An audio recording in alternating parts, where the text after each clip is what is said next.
Hello everyone, स्वागत है आपका एक और नए सेशन के अंदर। और ये चल रही है हमारी बच्चों वन शॉट सीरीज। और आज हम कौन से चैप्टर को कंप्लीट करने वाले हैं? आज हम करने वाले हैं चैप्टर नंबर 8, कंट्रोलिंग को।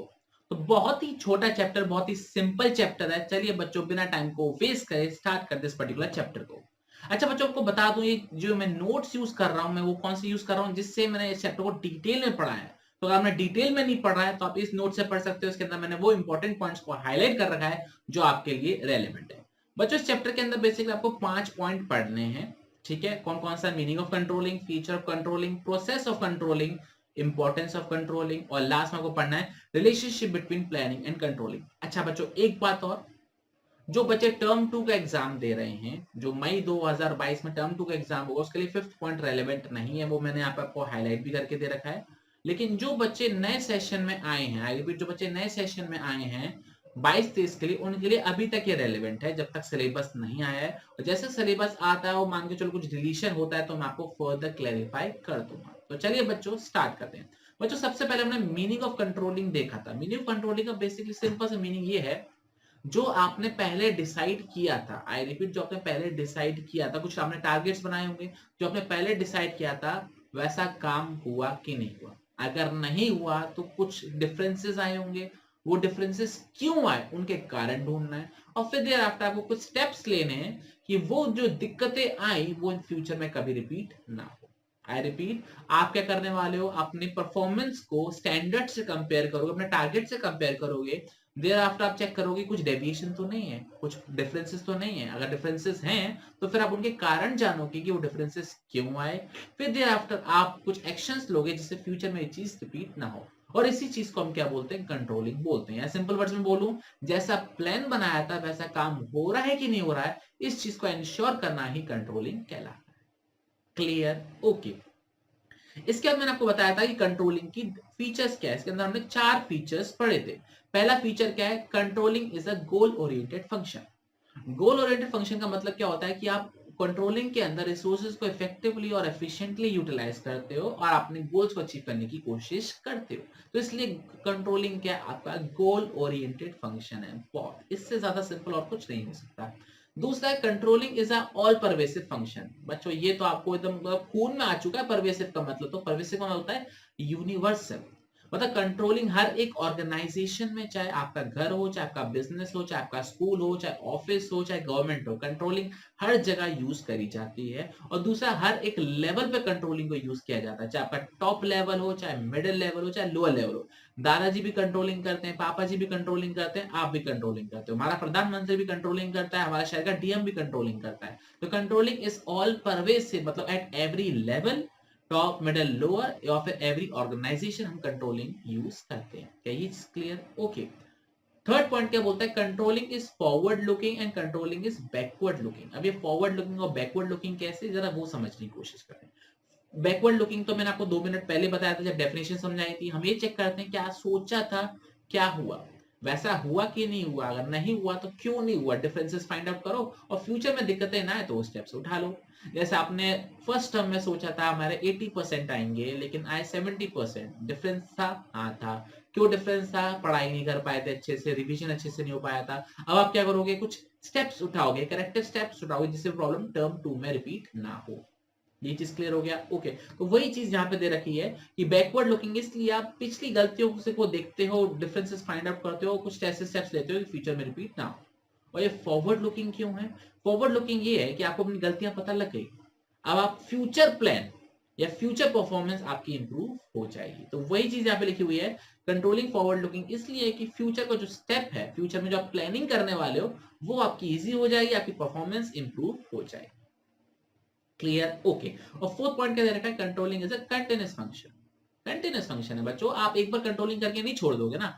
आपने टर्म 1 पर आपने कंट्रोलिंग करी थी, ठीक है, अब टर्म 2 आने के बाद आप चेक नहीं करोगे कि आपकी परफॉर्मेंस कैसी रही, क्या गलतियां हुई, जिससे आपको फर्दर प्रॉब्लम ना हो, फर्दर स्टडीज में प्रॉब्लम ना हो। अगर आप प्रोफेशनल एग्जामिनेशन में जाते हो, सीए करते हो, सीएस करते हो, सीडब्ल्यू करते हो, एक्चुअली करते हो, या फिर आप ड्यू में एडमिशन करते हो, तो आपको पता लगना चाहिए ना कि आपकी कहाँ गलतियां रह गई, जिससे फ्यूचर में गलतियां रिपीट ना हो। तो controlling is not a one time function, is a continuous function. Clear? Okay. अब बच्चों बात करते हैं कंट्रोलिंग प्रोसेस की। ये तो बहुत ही ज्यादा इंपॉर्टेंट है। इसमें से आपका केस स्टडी तो आराम से बन सकता है, मतलब किसी भी स्टेप से केस स्टडी उठा के आपसे पूछ सकते हैं। तो चलिए बच्चों एक एक स्टेप को अच्छे से डिटेल में डिस्कस करते हैं। कंट्रोलिंग की प्रोसेस में हमारे 5 स्टेप्स हैं, तो अच्छे से समझते हैं। पहला स्टेप है टारगेट को सेट करना। ठीक है, सेटिंग परफॉर्मेंस स्टैंडर्ड्स। स्टैंडर्ड्स क्या होते हैं? स्टैंडर्ड्स वो बेंचमार्क होते हैं, वो टारगेट्स होते हैं जिसके अगेंस्ट में आपकी परफॉर्मेंस को कंपेयर किया जाएगा। एग्जाम्पल के तौर पे आपके मम्मी पापा ने बोला अगर आपके 80% आ गए तो आपको आईफोन दिया जाएगा, आईफोन 13 प्रो अल्ट्रा मैक्स जो भी आता, मतलब 1 टीबी वाला सबसे महंगा फोन जिसमें तीनों कैमरा है, ठीक है, सबको आपको दिया जाएगा। क्लियर? तो अब आपकी परफॉर्मेंस जो है किसके अगेंस्ट कंपेयर की जाएगी? 80% के कंपैरिजन में कंपेयर करी जाएगी। 80% से ऊपर है तो भैया आपने परफॉर्म अच्छा किया, 80% से नीचे आया तो मतलब आपकी जो परफॉर्मेंस थी वो सेटिस्फैक्टरी नहीं थी। तो आई रिपीट, तो स्टैंडर्ड्स क्या होते हैं? वो बेंचमार्क होते हैं जिसके अगेंस्ट में आपकी परफॉर्मेंस को मेजर किया जाएगा। अब स्टैंडर्ड्स होते हैं क्वांटिटेटिव टर्म्स में भी हो सकते हैं और क्वालिटेटिव टर्म्स में भी हो सकते हैं। क्वांटिटी का मतलब होता है सेल कितनी करनी है, प्रॉफिट कितना कमाना है, मार्केट शेयर कितना होना है, खर्चे कितने होते हैं, रेवेन्यू कितना होना है। क्वालिटेटिव में क्या क्या हो सकता है? क्वालिटेटिव में सिंपल सी चीज है, कस्टमर सेटिस्फेक्शन हो सकता है, आपके एम्प्लॉयज खुश है कि नहीं, शेयर होल्डर खुश है कि नहीं खुश है। क्लियर? तो वो क्वालिटेटिव के अंदर आ सकता है। और अच्छा एक चीज का ध्यान रखना, अगर आपने एक बार स्टैंडर्ड को सेट कर दिया तो इसका मतलब ये नहीं कि स्टैंडर्ड को बदलोगे नहीं। भैया एनवायरनमेंट चेंज होता है, बिजनेस की कंडीशन बदलती हैं, तो आपका टारगेट भी बदलना चाहिए सिचुएशन के हिसाब से। एग्जाम्पल के तौर पे आपने साल का टारगेट बनाया था 1 लाख यूनिट्स का, लेकिन कोविड हो गया 3 महीने का, लॉकडाउन लग गया 3 महीने का, 3 महीने आपकी फैक्ट्री खुली ही नहीं। तो अब मुझे एक बात बताओ, जो 1 साल का टारगेट था 1 लाख यूनिट्स का, क्या वो 9 महीने में पूरा किया जा सकता है? नहीं किया जा सकता। तो आपके लिए 9 महीने का टारगेट रिवाइज होना चाहिए कि नहीं होना चाहिए? होना चाहिए। तो मतलब you should be able to revise your standard, तो मतलब your standard should be flexible enough so that it can adopt the conditions of the environment. क्या ये चीज क्लियर? तो पहला पॉइंट हमारा अच्छे से क्लियर हो गया, सेटिंग परफॉर्मेंस स्टैंडर्ड्स। अब दूसरे पॉइंट की बात करते हैं बच्चों। दूसरा पॉइंट क्या दे रखा है, जरा रीड करेंगे। क्या दे रखा है? Measurement of actual performance. मतलब आपने टारगेट सेट कर लिया, आप पूरे साल भर काम करोगे, उसके बाद क्या होगा? उसके बाद अपनी परफॉर्मेंस को आप मेजर करोगे। परफॉर्मेंस को कैसे मेजर करोगे? जैसा आपने टारगेट सेट किया था। आपने टारगेट सेट किया था 80% का, तो भाई परफॉर्मेंस भी परसेंट में मेजर की जाएगी। अगर आपने टारगेट सेट किया था प्रॉफिट कितना होगा, तो आपकी जो परफॉर्मेंस होगी वो प्रॉफिट के बेसिस पर होगी। आपने अगर टारगेट सेट किया था यूनिट्स में, तो आपकी जो परफॉर्मेंस है वो यूनिट्स में मेजर की जाएगी। क्या ये चीज क्लियर है? और अगर आपकी क्वांटिटेटिव है तो आपका जो मेजरमेंट है वो इजी हो जाएगा। क्लियर? और यहाँ पे मैंने एग्जांपल दे रखे हैं कि आप जो परफॉर्मेंस को कैसे मेजर कर सकते हो, पर्सनल ऑब्जर्वेशन के थ्रू, सैंपल चेकिंग के थ्रू, परफॉर्मेंस रिपोर्ट के थ्रू। क्लियर? अच्छा एक बात और, मेजर कब करना चाहिए? काम कंप्लीट होने के बाद या काम के दौरान? तो जैसे पॉसिबल हो वैसे करो। काम के दौरान है तो काम के दौरान करो, जैसे लास्ट में प्रॉब्लम ना हो, और बाद में करना है तो बाद में कर सकते हो। थर्ड स्टेप जो बच्चों इसके अंदर आता है वो आता है हमारा comparing actual performance with standards. आपने टारगेट सेट कर लिया 80% का, आपके एग्जाम्स हो गए, एग्जाम के बाद रिजल्ट आया, रिजल्ट कितना आया? लेट्स सपोज 85% या फिर 75%। दो एग्जांपल लेके चलते हैं। तो अब आप क्या करने वाले हो? कंपेयर करने वाले हो, क्या सोचा था क्या हुआ। 80% सोचा था, या तो 85 आया या फिर 75 आया। ठीक है, डिफरेंसेस दोनों में है। ठीक है ना? क्लियर? तो अगर 85% आ गए तो मतलब आप सब कुछ बढ़िया हो गया, आपको आईफोन मिल जाएगा, आप मिरर सेल्फी लोगे, मजे करोगे। लेकिन अगर आपके 75% आ गए तो क्या होगा? दिक्कत होगी। दिक्कत क्या होगी? आपको आईफोन नहीं मिलेगा और घर वाले थोड़े से ना खुश हो जाएंगे, क्योंकि आपको आपकी परफॉर्मेंस सेटिस्फैक्टरी उतनी नहीं रही। ठीक है, अब डिफरेंस आ गया, 5% कम आ गए, या फिर आपने 1 लाख टारगेट सोचा था, आपके 90,000 बन गए, 95,000 बन गए, तो मतलब कुछ डिफरेंस आ गए। क्लियर? अब आपको क्या करना होगा? ये डिफरेंस क्यों आए ये फाइंड आउट करना है। डिफरेंस आ गए ना, उसका क्या चार्ट डालोगे? नहीं चार्ट डालोगे, आगे भी तो दिक्कतें हो सकती है ना, ये वाली जो इस बार होगी फ्यूचर में भी हो सकती हैं। तो you have to find out the causes कि why this happens, why we are not able to achieve our target. Clear? तो नेक्स्ट स्टेप में, स्टेप 4 में क्या करते हैं? हम अपनी डेविएशंस को एनालाइज करते हैं, अपने डिफरेंसेस को हम क्या करते हैं? एनालाइज करते हैं। क्लियर? इसके अंदर इन्होंने दो मेजर चीजें दे रखी हैं। पहली चीज इन्होंने दे रखा है क्रिटिकल पॉइंट कंट्रोल, और दूसरा इन्होंने दे रखा है मैनेजमेंट बाय एक्सेप्शन। पहले क्रिटिकल पॉइंट्स को समझते हैं कि ये क्या बोलना चाह रहा है। इन्होंने बोला क्रिटिकल पॉइंट कंट्रोल के अंदर कि बिजनेस की जो इंपॉर्टेंट एरियाज है ना, आप उन पर ध्यान दीजिए, हर एक एरिया पे ध्यान मत दीजिए। मतलब ओनली दोज एरियाज पे आपका फोकस होना चाहिए जो आपकी सक्सेस के लिए क्रिटिकल है, मतलब आपके की रिजल्ट एरियाज पे, की आर पे आपका फोकस होना चाहिए। एग्जांपल के तौर पे मान के चलो आपकी कोई मैन्युफैक्चरिंग ऑर्गेनाइजेशन है, आई रिपीट, आपकी कोई अगर मैन्युफैक्चरिंग ऑर्गेनाइजेशन है तो आपकी लेबर कॉस्ट, आपकी रॉ मटेरियल कॉस्ट ये ज्यादा मैटर करती है, आप इन पर ज्यादा ध्यान दीजिए ना कि ट्रेवलिंग एक्सपेंसेस पर। क्लियर? तो you should focus on your critical point control that are critical to your success, ठीक है ना, कि आपके की रिजल्ट एरियाज पर।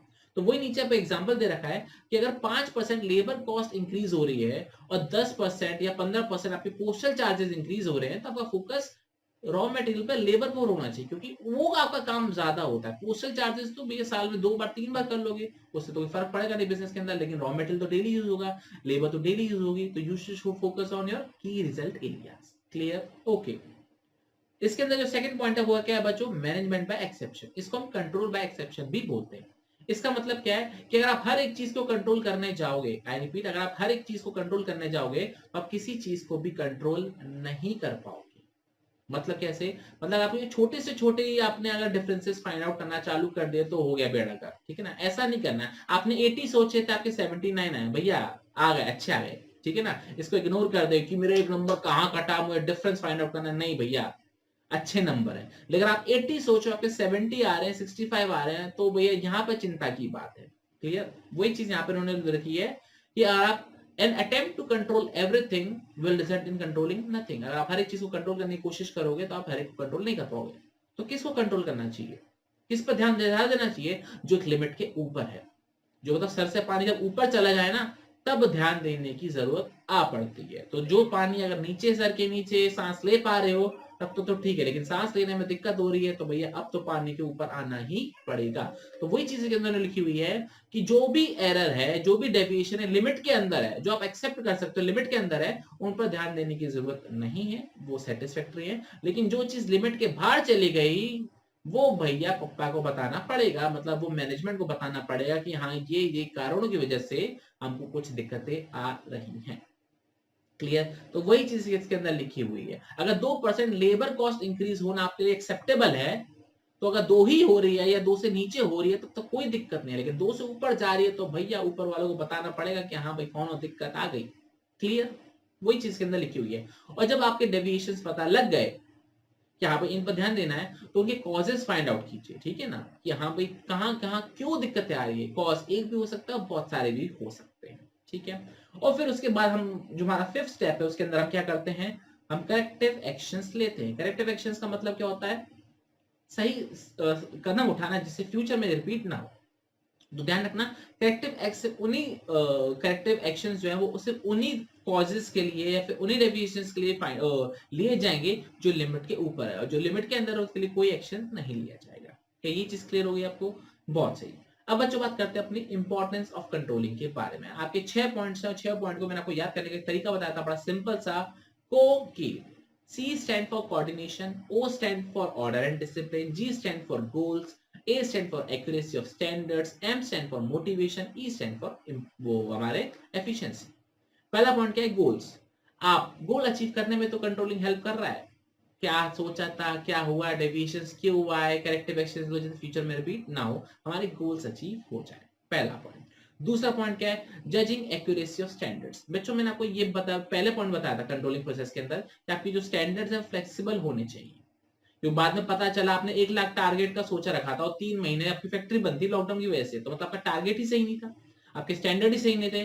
तो आप कंट्रोलिंग करके आप ये भी पता लगा सकते हो कि क्या आपका स्टैंडर्ड सही था कि नहीं सही था। तो यू कैन जज the accuracy of your standards. क्या आपने अगर बिजनेस एनवायरनमेंट के बदलते हुए बिजनेस एनवायरनमेंट के हिसाब से आपने अपने स्टैंडर्ड्स को बदला था कि नहीं बदला था, आपके जो आपके जो स्टैंडर्ड्स थे वो सही थे कि सही थे, वो भी इसके अंदर क्लियर हो जाता है।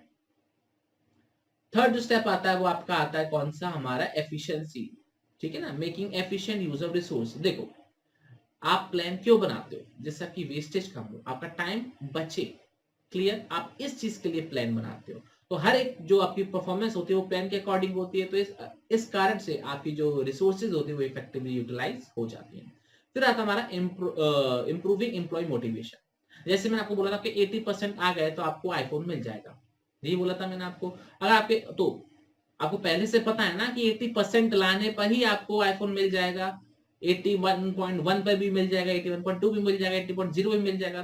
तो वही है, आपको पहले से पता है कि आपकी परफॉर्मेंस कहाँ पर मेजर की जाएगी, आपसे क्या एक्सपेक्ट किया जा रहा है। तो आप पहले से मोटिवेट होकर काम करोगे, अगर हमको बस ये मेरा टारगेट अगर अचीव हो गया तो बल्ले बल्ले हो जाएगी। तो इस कारण एम्प्लॉयज को भी पता होता है कि कैसे उनकी परफॉर्मेंस मेजर करी जाएगी, कौन कौन से स्टैंडर्ड्स देखे जाएंगे, क्या क्या क्राइटेरिया होगा, और फिर वो उसी तरीके से काम करते हैं और मोटिवेट होकर काम करते हैं, मजा आ जाता है उनको। ठीक है, तो वो मोटिवेट होकर काम करते हैं। एंश्योरिंग ऑर्डर एंड डिसिप्लिन, ठीक है, कंट्रोलिंग करने से पता लग जाता है कि हाँ भाई किसने हरामीपना दिखाया, किसने गड़बड़ी करी। सीसीटीवी कैमरा लगवाना, सुपरवाइजर को रखना, तो इससे क्या होता है, एम्प्लॉयज के ऊपर दबाव बन जाता है कि यार आप बदमाशी नहीं कर सकते, आप टाइम खोटी नहीं कर सकते। तो ऑर्डर और डिसिप्लिन बन जाता है, चोरियां कम होने लग जाती हैं, डिसऑनेस्ट बिहेवियर कम हो जाता है। और लास्ट पॉइंट क्या देखा है, फैसिलिटेट कोऑर्डिनेशन इन एक्शन, क्योंकि कंट्रोलिंग जो हम करते हैं वो इसलिए करते हैं कि हमारे प्लान से जो हम भटक रहे हैं वो वापस उसी राह पर आ जाए, क्योंकि प्लान से हम कोऑर्डिनेट करके काम करते हैं, ये डिपार्टमेंट से यहाँ सामान जाएगा, वहां से वहां जाएगा, इस तरीके से काम होगा, हमारा टारगेट अचीव हो जाएगा। लेकिन कंट्रोलिंग में क्या करते हैं, जो भी कोऑर्डिनेशन बिगड़ने की कोशिश हो रही होती है उसको सही जगह पर ला देते हैं। क्लियर, तो ये था हमारा इंपॉर्टेंस ऑफ कंट्रोलिंग। अब बच्चों बात करते हैं इस लास्ट टॉपिक के ऊपर, दैट इज हमारा relationship between planning and controlling. मैं आपको एक बार फिर से रिपीट कर दूं, जो टर्म 2 के बच्चे हैं वो टॉपिक को ना पढ़े, यहीं पे वीडियो एंड कर दी, आपका चैप्टर कंप्लीट हो चुका है। लेकिन जो बच्चे नए सेशन के हैं वो चैप्टर को पढ़ ले, बड़ा ही सिंपल सा है। ठीक है बच्चों, स्टार्ट करते हैं। पहला पॉइंट क्या दे रहा है, planning without controlling is meaningless. अगर आपको कंट्रोलिंग करनी ही नहीं है, ठीक है ना, तो प्लान करना बेकार हो जाएगा। आपको अगर कितने भी परसेंटेज आए, घर वालों को मतलब ही नहीं है, आपको आईफोन मिलने ही नहीं वाला, तो फिर इतनी मेहनत करने की जरूरत क्या है। क्लियर, तो वो लिखा हुआ planning without controlling is meaningless. हमने प्लान बना लिया, हम ये करेंगे, हम वैसे करेंगे, ऐसे करेंगे, वैसे करेंगे, तो भैया प्लान के अकॉर्डिंग काम हो रहा है कि नहीं हो रहा है, ये चेक कौन करेगा, कंट्रोलिंग करेगा। आप कंट्रोलिंग ही नहीं कर रहे हो तो फिर काम कैसे होगा। क्लियर, तो वही चीज यहाँ पे लिखी हुई है पहले पॉइंट के अंदर। दूसरा पॉइंट क्या दे रखा है, controlling is blind without planning. आपने प्लान को सेट नहीं करा, अब ये चेक करो क्या सोचा था, क्या हुआ, कैसे हुआ, कोई डिफरेंसेस तो नहीं आए। भैया पहले प्लान भी तो होना चाहिए, प्लान के अगेंस्ट में तो आपकी परफॉर्मेंस को मेजर किया जाएगा। आपने 80% सोचा होगा तभी तो आपके 75 या 85 को कंपेयर किया जाएगा 80 से, समझ रहे हो। तो अगर आपके प्लान ही नहीं है तो कंट्रोल कैसे करोगे। क्लियर, मतलब there is no plan, there is nothing to control. Clear, बहुत सही। थर्ड पॉइंट क्या दे रखा है, planning is a prerequisite for controlling. Prerequisite का मतलब होता है कंट्रोलिंग तभी कर पाओगे जब पहले प्लान मौजूद हो। कैसे, क्योंकि प्लान से आपको पता होता है कि आपको कैसा परफॉर्म करना है या आपसे कैसा परफॉर्मेंस एक्सपेक्ट किया जा रहा है। ये आपको चीज समझ आ रही है। प्लान में बता रहे हम 80% लेकर आओगे तो आपको आईफोन मिलेगा, ये सब चीजें होंगी, तो प्लान में आपसे एक्सपेक्ट किया जा रहा है ना आप 80% लेकर आओगे, तो it is a pre requisite कि आपकी जो परफॉर्मेंस है वो इस तरीके से मांगी जा रही है। Clear, okay. फोर्थ पॉइंट क्या दे रहा है, planning is prescriptive while controlling is evaluative. इसका मतलब क्या होता है, डॉक्टर के पास कभी गए हो, इलाज करवाया कभी डॉक्टर से, तो क्या करता है, आपकी जीभ चेक करता है, आंखें चेक करता है, नर्व्स चेक करता है, दवाइयां लिख के देता है, वो बोलता है ये दवाइयां खा लेना और आप ठीक हो जाओगे। तो इसको क्या बोलता है, वो प्रिस्क्रिप्शन लिखता है, वो कुछ स्टेप्स बताता है, सुबह खानी है, दोपहर में खानी है, रात को खानी है, खाली पेट खानी है, भरे पेट खानी है, वो सारी चीजें बताता है, नहीं बताता। तो वो क्या कर रहा है, वो प्रिस्क्रिप्शन ले रहा है। तो प्लानिंग के अंदर भी क्या होता है, प्रिस्क्रिप्शन होता है, पहले ये काम होगा, ये काम होगा, फिर वैसे काम होगा, फिर ऐसे काम होगा, तो वो प्रिस्क्रिप्शन दे रहे होते हैं, प्रिस्क्रिप्टिव है, वो आपको बताता है क्या क्या काम करना है, आपको कोर्स ऑफ एक्शन बता रहा है। और कंट्रोलिंग के अंदर क्या होता है, इवैल्यूएशन, कॉपी चेक हो रही होती है, क्या कांड किया तुमने, क्या काम किया तुमने, समझ रहे हो, कांड और काम दोनों चेक किए जाते हैं, फिर आपके कान पकड़े जाके फिर काम ठीक करवाया जाता है। तो कंट्रोलिंग क्या है, इवैल्यूएटिव है। Clear, okay. वन शॉट है बच्चों, मजा आ रहा होगा, और बस जल्दबाजी में नहीं पढ़ा रहा हूँ, धीरे धीरे पढ़ा रहा हूँ हर एक टॉपिक को। फिर हमारा प्लानिंग एंड कंट्रोलिंग आर बहुत फॉरवर्ड लुकिंग। प्लानिंग हम फ्यूचर के लिए करते हैं, ये तो सिंपल सी चीज है। कंट्रोलिंग हम फॉरवर्ड लुकिंग क्यों है, मैंने आपको फीचर में बताया था, कंट्रोलिंग करने के बाद हमारी फ्यूचर परफॉर्मेंस इंप्रूव हो जाती है और हम फ्यूचर प्लान अच्छे बना पाते हैं। प्लानिंग एंड कंट्रोलिंग का बहुत बैकवर्ड लुकिंग, कंट्रोलिंग का तो बैकवर्ड लुकिंग हमको पता है। कंट्रोलिंग बैकवर्ड लुकिंग क्यों होती है, क्योंकि हम चेक करते हैं क्या सोचा था, क्या हुआ, क्यों नहीं हुआ, डिफरेंसेस फाइंड आउट करो, रीजन फाइंड आउट करो, करेक्टिव एक्शन करो, जिससे काम कंप्लीट हो जाए। यही चीज क्लियर है, ओके। मैं टेढ़ा होके बैठा हुआ था शायद इतनी देर से।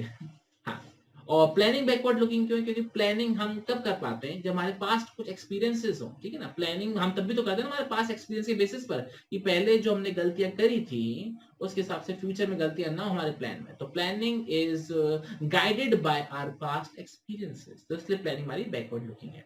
क्लियर?